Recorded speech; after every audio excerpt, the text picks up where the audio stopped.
Assalamualaikum warahmatullahi wabarakatuh, Sobat Roni Sodewo dan Sobat Dua Alam.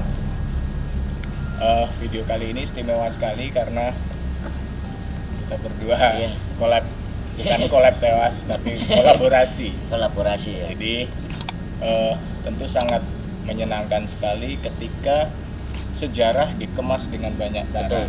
Tidak dengan cara yang membosankan. Dan kali ini kami berada di halaman Masjid Pacimacan di Wonogiri. Di atas sana adalah makam Raja-Raja Mataram. Dan Pangeran Diponegoro menulis tentang tempat ini ketika Pangeran Diponegoro ketika masa mudanya sering melakukan topololono kalau orang Jawa mengatakan. Nah, tentang hal tersebut dituliskan oleh Pangeran Diponegoro di dalam Babat Diponegoro buku 14 Tembang Sinem, dimulai bait ke 62. Jadi Pangeran Diponegoro menceritakan tentang eyang buyutnya, yaitu Ibu Ratu Ageng, yaitu Permaisuri Sri Sultan Hamengkubuwono pertama. Pertama. Jadi Ibu Ratu Ageng itu adalah istri Permaisuri Sri Sultan Hamengkubuwono pertama. Kemudian punya putra Sri Sultan Hamengkubuwono kedua.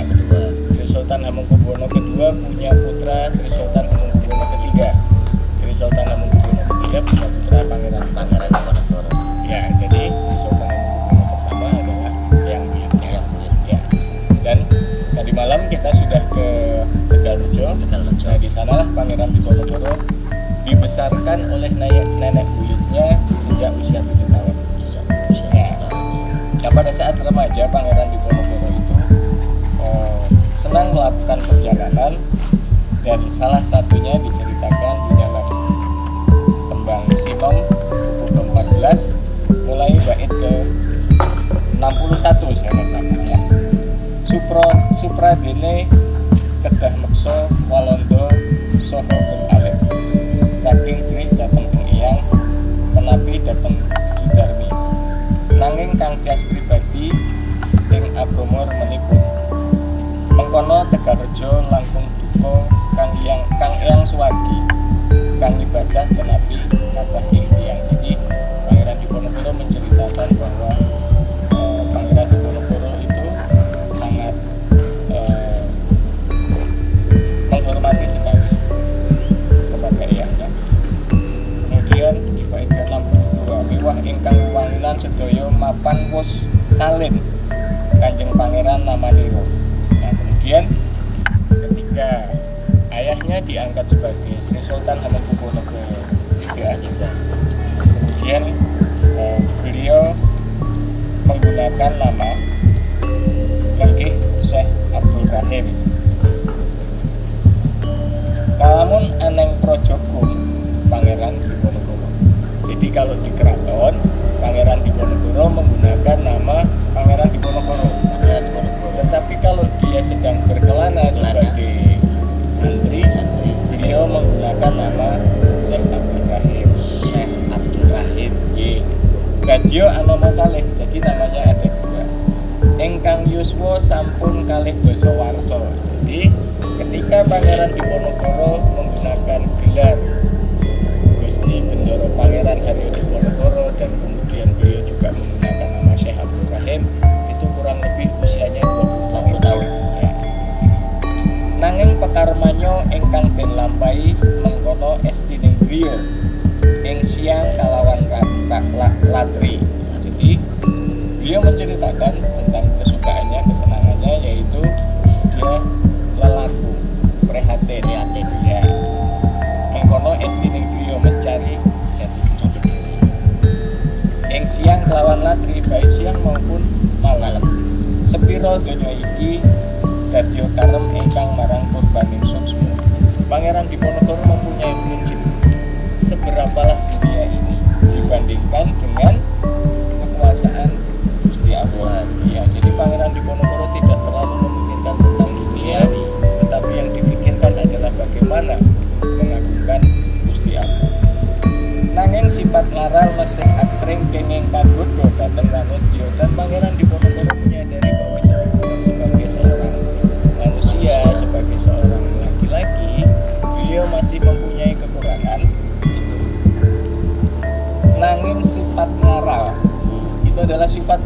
manusia. manusia. Meksih asring kenging kanggo dhateng wanita masih gampang tergoda oleh lawan jenis. Yen kala enget ya sira marang wekasan dumadi dadya eco alolono anjajah sakehing lajeng. Dan ketika beliau menyadari bahwa beliau sebagai seorang laki-laki, sebagai seorang manusia mempunyai kekurangan itu, bukannya seperti kita malah justru mengumbar, tetapi Pangeran Diponegoro meredam itu semua dengan cara topo lelono anjajah saking masjid. Dia berkelana dari masjid satu ke masjid lain, mapan tunggil lan santri dan menjadi satu dengan para santri kang kathah-kathah puniku langkung amati raga angagem kang sarwa langit. Dan kebanyakan di dalam perjalanan itu Pangeran Diponegoro amati raga itu poso raga, jadi dia tidak memanjakan dirinya. Angagem kang sarwa langit itu menggunakan pakaian yang seperti masyarakat biasa, sehingga tidak nampaklah bahwa itu adalah Seorang pangeran. Milaniro awis jalmo kang kuningo, makanya banyak orang yang tidak mengenal bahwa itu adalah Pangeran Diponegoro. Lamun iku kawuningan dumateng guruning santri Syekh Abdul Rahim Mulya Kesah.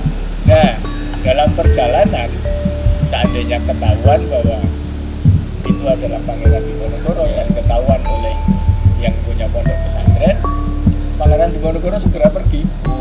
Dia tidak mau dilayani dengan istimewa, karena kalau pemilik pondok pesantren tahu bahwa beliau adalah seorang pangeran, pasti akan dilayani dengan Spesial. Maka kemudian justru Pangeran Diponegoro itu Tidak mau. Ya. Anging pondok punika marmane ngalih-ngalih. Nah, memang Pangeran Diponegoro tidak hanya berpindah dari satu masjid ke masjid lain, tetapi juga dari pondok pesantren satu ke pondok pesantren lain. Lamun bosan pesantren ngalih mring wono, seandainya bosan dia berjalan-jalan dari pondok satu ke pondok lain, dia berpindah ke hutan. Ngalih mring wono itu pindah ke hutan. Gunung jurang Parangguwo terkadang urut pasisir. Jadi dia melewati gunung, melewati jurang, ya. Kemudian sungai-sungai kedua terkadang urut pasisir, atau kadang-kadang beliau Jalan ke menyusuri pantai. Kelawan bulan Ramlan mujalat guwa kang sepi. Seandainya bulan Ramadan dan puasa, mujalat guwa ingkang sepi, dia mencari gua yang sepi untuk bersemedi. Mengkono kang winarni aneng song kamal panuju Syekh Abdul Rahim iko lenggih neng jero guwa iki. Lingsir dalu cobaning Hyang Mulya Prapto langkung awarna-warna. Nah, pada malam hari ketika Pangeran Diponegoro sedang berada di Song Kamal, dia berada di dalam gua, Pangeran Diponegoro mendapatkan cobaan yang bermacam-macam, ya kan?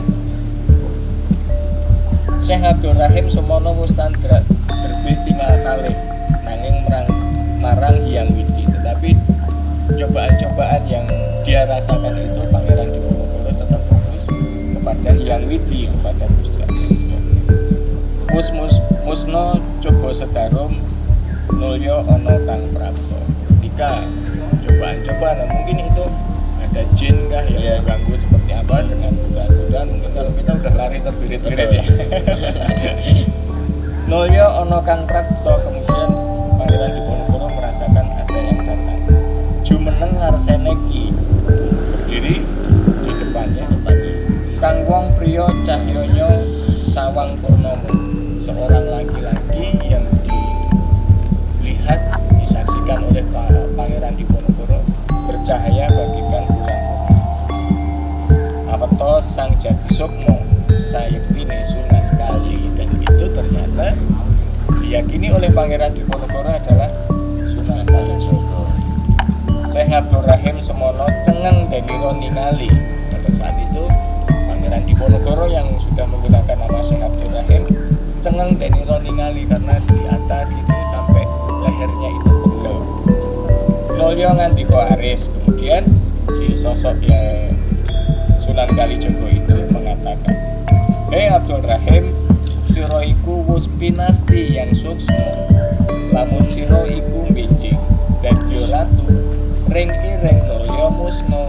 Wahai Abdurrahim, bahwa kamu sudah ditakdirkan oleh Gusti Allah bahwa kelak kamu besok akan menjadi pemimpin, tetapi ring ireng mulya musna, tetapi itu hanya sebentar saja. Mulya musna sang pandita kemudian hilanglah sosok yang tadi diyakini sebagai Sunan Kalijogo. Pupungun Syekh Abdurrahim kelangkung gegetuniro dene tan ngantos ngabekti. Pangeran Diponegoro merasa menyesal sekali ketika sosok itu hilang, karena beliau belum sempat mengucapkan salam, belum sempat mengucapkan sungkem kepada beliau. Enjing nolya lumares lumampahnya panjujur gunung tan ngetang perang pring goboyo saliro wus tan katoleh kang KST amaring sehiro yang suksma. Pagi harinya Pangeran Diponegoro berjalan lagi menyusuri perbukitan-perbukitan. Kemudian dirinya sendiri sudah tidak katoleh, saliro wus tan katoleh, dia sudah tidak lagi mengurusi tentang raganya. Kang KST amung sehiro yang suksma, yang dicari hanyalah belas kasih dari Gusti Allah. Nusup-nusup lampahiro mudun jurang minggahardi, menyusup-nyusup perjalanannya, turun jurang dan naik gunung, tanono ingkang sinebyo langkung liwung ing jas negi. Lamun saya lumares sare sanggen-gen. Di Pangeran Diponegoro sudah tidak menghiraukan apa-apa, dia sudah tidak memikirkan apa-apa, liwung ing tias negi. Jadi dia sudah tidak berpikir tentang apa-apa lagi. Dan seandainya capek, lamun saya lumares sare sanggen-genipun Pangeran Diponegoro tidur di sembarang tempat. Mengkono sampun prapta ing bengkung Syekh Abdurrahim lajeng kendel ngantos angsal pitung dina. Kemudian Pangeran Diponegoro sampailah di sebuah tempat yang bernama Bengkung. Pangeran Diponegoro istirahat di sana selama 7 hari. Pitung dina 7 hari. Syekh Abdurrahim mustadrak di masjid dumateng Masjid Mogiri. Kemudian turunlah Pangeran Diponegoro ke Masjid Mogiri. Ya, di sini Pangeran Diponegoro kemudian menuju pan arso sholat Jumat. Jadi pada saat itu hari Jumat. Jadi dari Mengkong Pangeran Diponegoro berjalan ke sini pas hari Jumat. Beliau menginginkan sholat Jumat di sini. Mapan nuju samya prapti sagung kang juru kunci, dan pada saat Pangeran Diponegoro tampil di sini, juru kunci semua dari atas sedang turun ke sini. Pan arso sholat segarum, semua juru kunci yang ada di atas turun ke sini juga sholat, akan melaksanakan sholat. Kadiat samya tumingal tan pandung ring Gusti Neki. Nah, ketika mereka semua turun, terkejutlah mereka, ya kan? Tidak menyangka bahwa akan bertemu Pangeran Diponegoro di sini. Pankung rubut samya salam sedoyo, dan mereka kemudian mengerumuni Pangeran Diponegoro untuk bersalaman. Sak badanira jumungah, setelah sholat Jumat, sagung ingkang juru kunci mapan lajeng samya hormat. Kemudian para juru kunci itu tadi memberikan penghormatan kepada Pangeran Diponegoro ing sagadah-gadah niki, artinya penghormatan itu dengan cara memberikan suguhan kepada Pangeran Diponegoro dengan apapun yang mereka miliki. Sebetulnya Pangeran Diponegoro mungkin berpikir akan segera meninggalkan Imogiri, tetapi karena banyak yang datang, kemudian beliau disuguhi oleh juru kunci dan masyarakat di sekitar sini, dan dia nyari sawengi, akhirnya Pangeran Diponegoro memutuskan untuk menginap satu malam di sini ing masjid Jimatan Iku, dan tidurnya di sini bukan di rumah masyarakat tapi di sini. Enjang anulya mangkat Syekh Abdurrahim lumares turut lepet iko lajeng hingga hari. Dan Pangeran Diponegoro turun melalui sungai-sungai itu dan naik lagi ke atas. Prapto ing Guwa Siluman lajeng anyari sewengi. Kemudian sampailah Pangeran Diponegoro di Guwa Siluman menginap semalam di sana. Enjing Anoyo Lumampah.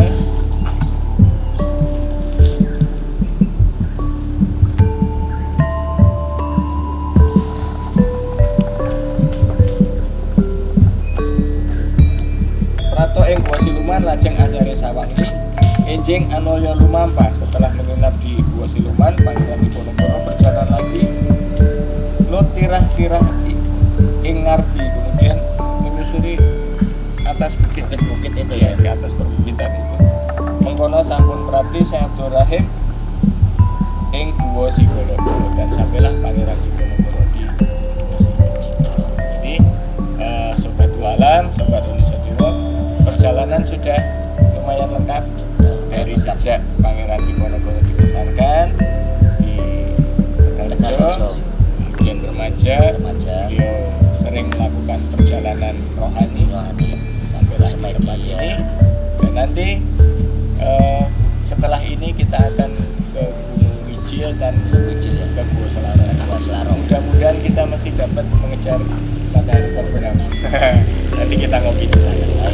Ada yang mau disampaikan untuk sahabat jualan? Kalau saya sih masih speechless ya, masih begitu terkejut ya, karena mungkin kok hampir sama dengan yang saya alami ya dari ceritanya itu. Dengan perjalanan hidup saya kok hampir sama gitu. Jadi sobat Indonesia Dewa dan sobat dua alam, apa yang bisa kita ambil dari yang diceritakan Pangeran Diponegoro di dalam babat, bahwa dunia itu hanya sementara. Pangeran Diponegoro itu seorang pangeran, ayahnya adalah raja. Kalau Pangeran Diponegoro menghendaki, beliau bisa mendapatkan segala-galanya. Tetapi Pangeran Diponegoro justru meninggalkan itu semua. Yang dia cari adalah hanya rahmat, berkah, ridho dari Gusti Allah. Sekaya apapun kita, selama apapun usia kita, pada akhirnya nanti kita akan kembali ke Gusti Allah. Mudah-mudahan cerita pada hari ini bisa memberikan inspirasi, bisa memberikan dorongan kekuatan untuk kita semua. Jangan takut sengsara, Betul. karena masih ada Gusti Allah di sana. Jadi nggak boleh khawatir ya. Nggak boleh khawatir.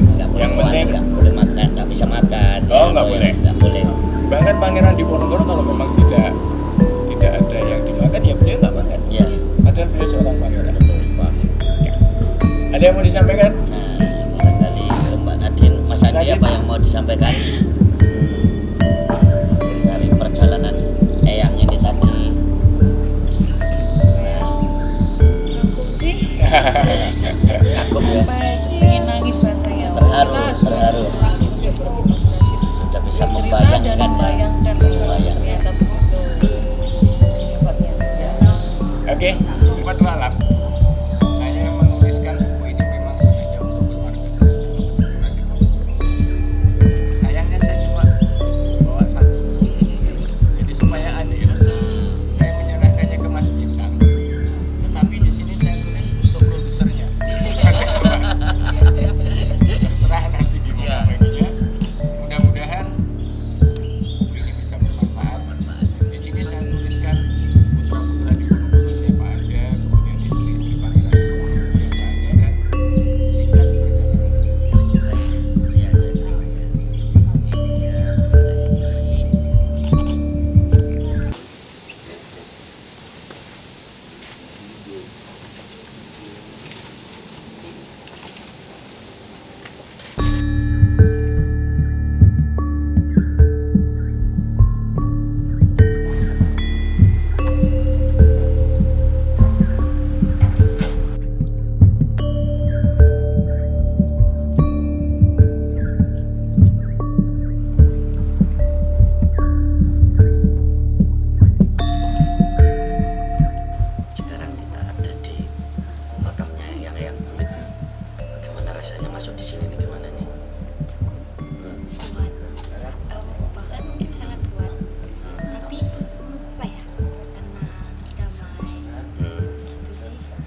Iya panas. Terus Panas. gimana ya kak, menggebu-gebu gitu. Kalau di sini lebih tenang.